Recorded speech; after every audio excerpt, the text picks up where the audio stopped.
দেখো শিক্ষার্থী বন্ধুরা, এখানে লেখা আছে ইউনিট 17। ইউনিট মানে অধ্যায়, 17 মানে হচ্ছে 17, অধ্যায় 17। এরপর দেখো এখানে লেখা আছে লেসন্স 3-4। লেসন্স মানে পাঠসমূহ, 3-4 মানে 3 থেকে 4 পর্যন্ত, পার্ট 3 থেকে 4 পর্যন্ত। এরপর এখানে আছে প্রেজেন্ট কন্টিনিউয়াস। প্রেজেন্ট মানে হচ্ছে বর্তমান, কন্টিনিউয়াস মানে হচ্ছে চলমান।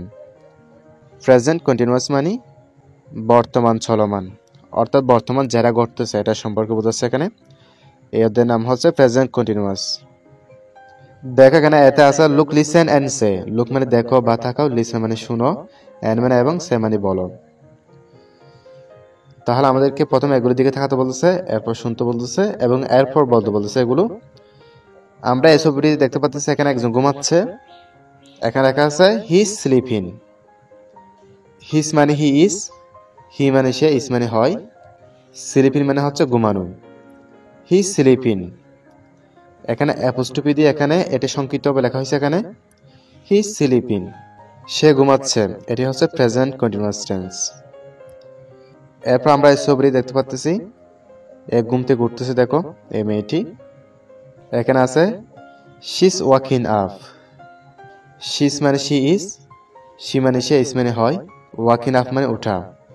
এখানে বলতেছে শিস ওয়াকিং আপ, সে জেগে উঠেছে। এরপর আমরা দেখতে পাচ্ছি এখানে তিনজন হাসতেছে এই ছবিটিতে। এখানে আছে দে আর লাফিং।